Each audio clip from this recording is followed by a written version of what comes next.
ladies and gentlemen, I'm your host, AirsoftAL, and today we are talking about a gun that really I wish I could go with the classic route with, but I can't, because of course I can't. And it's a pre-owned. Of course it is. And it's one of a platform that apparently a lot of people don't kind of have a fondness for one reason or another, and it's kind of weird. Now, before I continue, I must go ahead and say now this platform has been around since the late 90s, early 2000s, so it is a pretty old platform and has been designed and made by really a lot of people, including Tokyo Marui, JG, Jing Gong / Golden Eagle, Classic Army, and ASG. And it's one that can range anywhere between $120 to damn near $400. Yeah, it's one of those. And recently, we just got a gas blowback variant of it that is actually pretty good, and US Airsoft did a review on, and it's not the one I'm talking about today. No, ladies and gentlemen, today the gun I am reviewing is a pre-owned, and one I am definitely going to be doing some stuff to, swapping out parts for, what have you, or maybe just replacing the whole damn thing as a whole. Either way, though, today, ladies and gentlemen, we are talking about a gun from Austria-Hungary, and I know I say that, but it's kind of weird because apparently there are two countries that produce this gun, Austria-Hungary, and it's one that is heavy as hell on the front end because of what's on the front end. Ladies and gentlemen, today we are talking about none other than a gun that is iconic because of Counter-Strike, and is also iconic because of Rainbow Six Siege, essentially. Ladies and gentlemen, the gun I'm talking about today is a heavy son of a bitch. The gun I have here today is a JG Aug. Yes, that's right, ladies and gentlemen, a JG Steyr AUG, a pre-owned JG Steyr AUG, and some stuff I had to do with.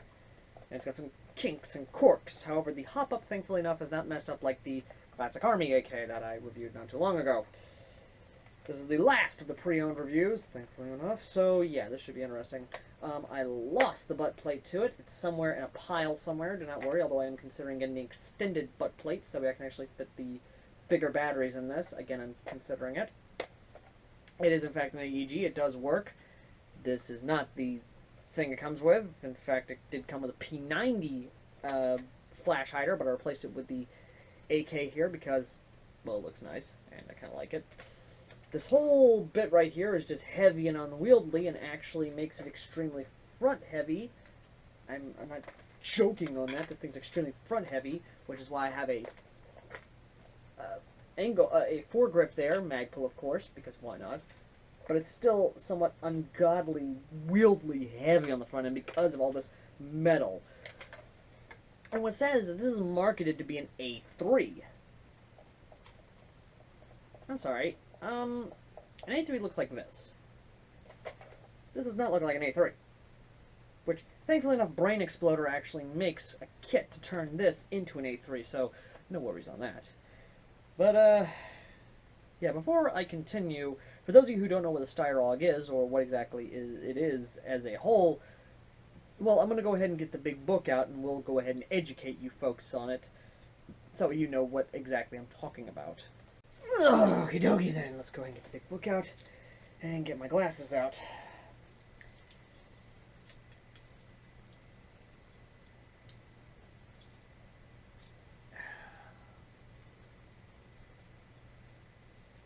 Didn't know I need glasses, did you? Maybe if you pay attention more to my life. Anyway, let's go ahead and get educated on the Illustrated Dictionary of Guns by David Miller. On page number 282, under the Austria-Hungary section, the Steyr AUG is an automatic assault rifle, Steyr Mannlicher, Steyr Austria. It is driven 5.56 and has a barrel length of 20 inches, meaning a full-length M16 rifle barrel, but in a bullpup design. Design in response to the Australian Army, okay, so we'll say it's Austrian design. Requirement. This assault rifle entered service in 1977. Don't let Black Ops fool you. Black Ops tried basically having Cold War era guns. Don't get me wrong, it's a nice, but it just doesn't feel right running around with a Steyr AUG A1 with the anyway, the AUG, or the Armory Universal Gewehr, or Army Universal Rifle. That's actually kind of cool, though. AUR is definitely interesting. There's actually a family of weapons built around the same bullpup frame and plastic stock. Variants can be quickly assembled by replacing components, and the family includes a 5.56 light machine gun, a 9mm submachine gun, and a 9mm semi-automatic carbine. Even more than 25 years after its introduction, the AUG still appears futuristic. And its many design innovations include the bullpup configuration, the smooth one-piece plastic stock to avoid snagging on uniforms and equipment, because of course that always sucks when that happens. Integrated optical sight, which is technically a scope, but then again, sight, scope, whatever. And carry handle, and translucent polymer magazines to enable a quick visual check on the contents and service, on the contents. Now, see how many rounds you got left in the magazine. In service, the rifle has turned out to be extremely tough and reliable and has been purchased by many countries, including Australia, Ireland, Morocco, New Zealand, and Oman. Oman. That's an interesting name for your country. Combat grades have also been produced by various police forces. So yeah, that is essentially what the Steyr AUG is. A versatile carbine that to this day is still actually pretty good. Now understand this book was actually produced in 2004, I believe, so yeah, I'm going to go ahead and tack on a few more years to the book, to the 25-year mark. As stated in the actual book, this gun is in fact versatile. It is essentially, I think, the top 10 assault rifles video by the military channel actually said it best. Want to make it a section support weapon or a squad support weapon? Click put a heavier barrel on it. It's like a Lego set gun. You can do anything you want with it. And frankly, it just looks cool. Yeah, it is essentially a good gun. It is a good rifle. It is a type of gun that you can just literally, if this didn't have the front end on it, you could literally pull down the folding grip, which, you know, that, press a switch that's up here, I don't see it, well, right here actually, press a switch that's right here, tilt it this way, pull it out, pull it back down, put it this way, and put a light machine gun barrel on it, and turn it into a light machine gun. You could put a marksman's barrel on it. You can basically do everything you could with this gun. This gun is, in essential, what the AR-15 wishes it could be, and its simplicity. Now, the gun itself, this variant, is, I don't know if you can still find this with the camo and all, because I do like this camo, but it kind of depends on how things go, all that good fucking jazz.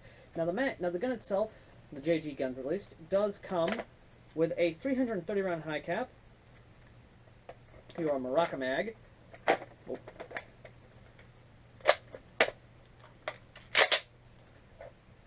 Like I said, pre-on, so I gotta pull this forward. But pulling this back a bit, especially doing this, which I do love this, I really do. Pulling this back does reveal the hop-up, which is a rotary-style hop-up. And not bad. The version 3 gearbox that's in here is actually really good, really nice. I do like it. And reloading magazines is also really good, because you can not only pull this back, put this in, but you can also do the H&K slap with it, which just makes it, oh, that much more great. It really does. It just, it really is good. Now, this model does come with the huge monolithic rail, as well as some Picatinny here, here, and here, obviously because of that right there. The fire selector is, that's another gripe I have to say about this, is that other models will actually do like the MP9 AEP, which is also produced by Steyr. So let me just go ahead and grab that. Now the Steyr AEP, or at least the Steyr MP9, has a, well, it has a system, more or less. All the way to this way is safe. You're not pulling the trigger. However, one click over, you see a little dot that says you're on semi-automatic. So you'd be getting semi-automatic fire. However, putting it all the way over to the far side, you get a little indication that says full auto, which means you have full auto fire. Now, the Steyr AUG is the same setup, where you have one click over to the right, you have semi-automatic. All the way over, you have full auto fire. And all the way back this way, you have semi-automatic. At least that's what you would think. I'm afraid there be shenanigans. And when I say there be shenanigans, I mean there be shenanigans. The type of shenanigans that kind of cut corners to save on cost. And kind of lower down your realism. Which is why I kind of like ASG, because I believe ASG actually does follow through and does allow you the 3-click system. Where it's 1, 2 this way to indicate your semi or full automatic, or one this way, or all the way this way to do safe. This one, on the other hand, not so much. For this one, you have a color indicator. You have a white dot for safe and a red dot for fire. However, the way the system's set up is that lightly pull the trigger and that's semi-automatic. Pull all the way back, that's full auto. And you can actually barely, and I mean barely, actually feel that wall to hit semi-automatic, which means you have to have your finger here to help with indicating semi-automatic. And just pulling it back, yeah, there's the full auto brake. Which means if you're doing this, you are accidentally firing off burst. Now, for those of you who actually have good trigger response, all that good jazz, then you know what you're doing and you understand what you're doing and you understand, you know, how to actually handle the situation. Which, bully for you, you actually are doing pretty good. Now, it does have a sling point, which is this little bugger right here. And you can switch it over to this side here, as well as there being a little piece of rubber that you can actually put here and here, but I don't have that. Once again, this was a pre-owned, not a out-of-the-box stock AUG.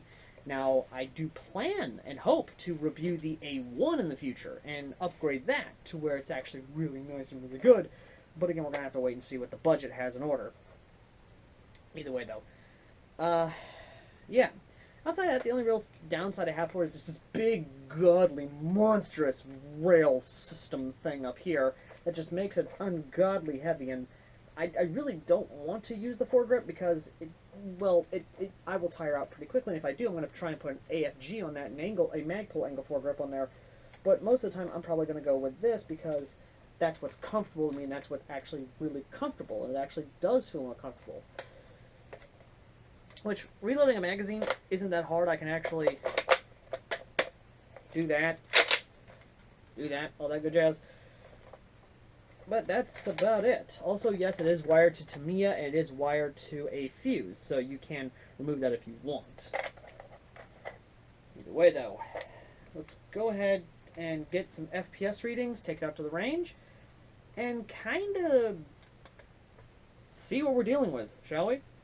Alright, so we have our chronograph right here. We have the AUG here, hooked up to an 11-1 LiPo, which is definitely going to be interesting to try and shoulder the damn thing. Again, I'm going to try and get an extended butt pad. I know that's what I want to do.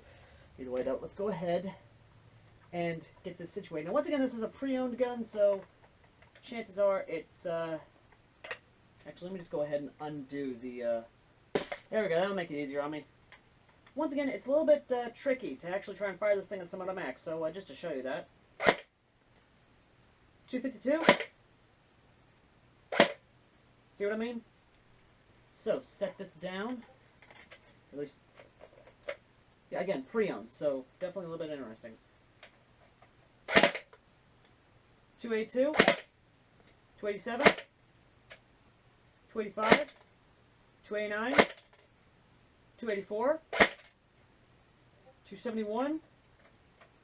There it goes.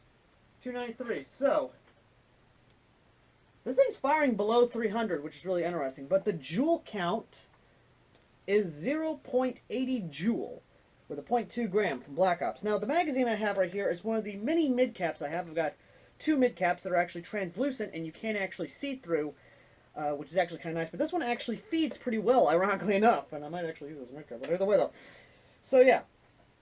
Let's go ahead and plop a run cam on this and see how far we're getting distance-wise, because I am a little curious to actually see how far this is shooting. But we will do that after these messages! After these messages, we'll be right back.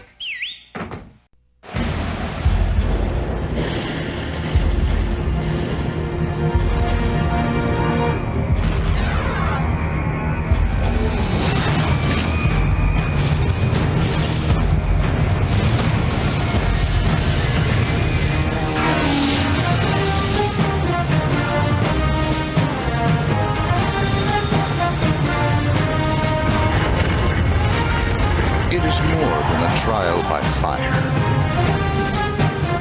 It is a rite of passage, a challenge to join the elite, and if you succeed, if you can master your fear, outsmart your enemy, and never yield even to yourself, you will be changed forever.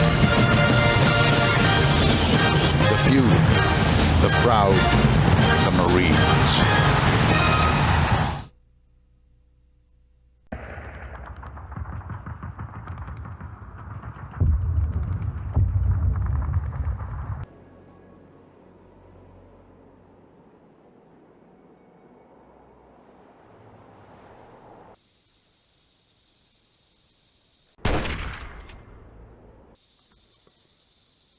Poor bastard didn't even know what hit him.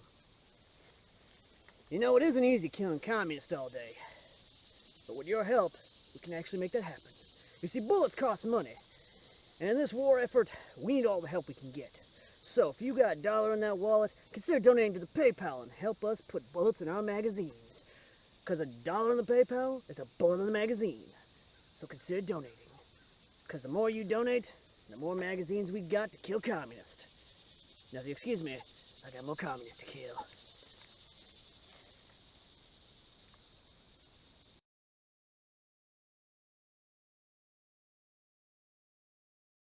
Welcome back. Alright, we are here at the range right now, and we're going to see, for one, if it can hit the broadside of a barn. And I do understand this has a full-length inner barrel, meaning it's a full M16, essentially, in a compact M4 body, which is debatable. But either way, though, got the run cam going. Let's see if this actually works. Switching it to fire. Let's see if it has the broadside of a barn.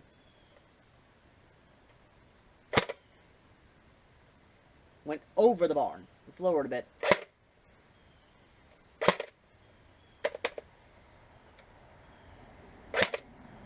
Double fed. There it goes. Yeah, I could definitely say it's got some pretty interesting torques. But putting the magazine in like this, we're going to see how far this actually shoots out there. So let's see how far we're actually shooting with this, shall we?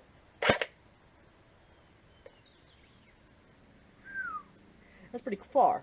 Let's move over a bit and see if we can hit that tree.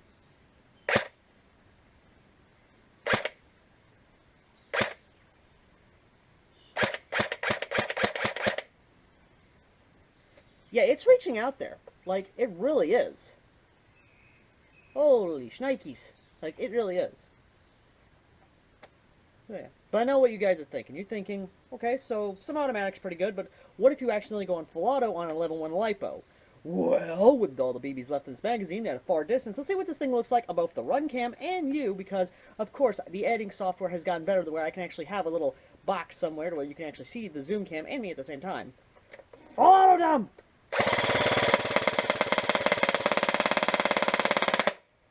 That was amazing. Putting it on safe, of course. So yeah, let's get back to this. Well, before we get back to the studio, I must mention something. Let me take the battery out here.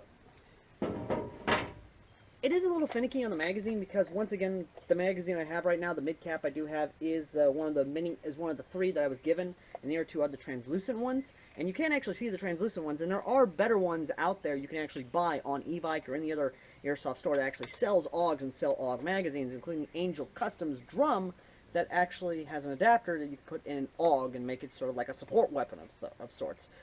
Which I intended to actually try something like that, I don't know. But either way, though, in terms of everything else, oh yeah, that's what I was talking about before. The actual body pin itself is trying to come out, and that's what happens with the massive amounts of vibration. So yeah, that's an issue that I'm facing on the pre-owned here. I don't know if that's actually a prolific issue on the stock AUGs. Again, I don't have a stock AUG A1, but when the time comes, I do hope to get a stock AUG A1 to actually review.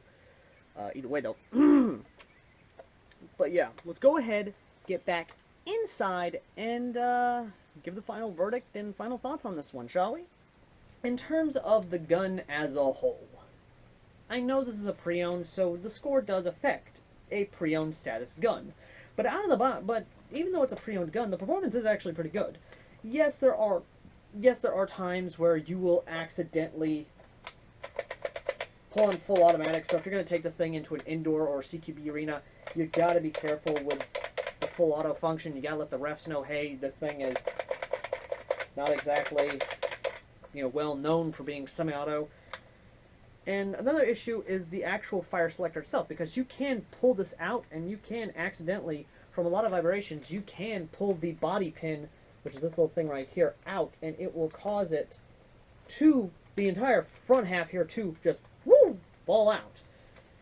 The magazines themselves on this is a finicky thing, as I said before, but then again, it's because it's a pre-owned, so again, a stock one is probably better than most.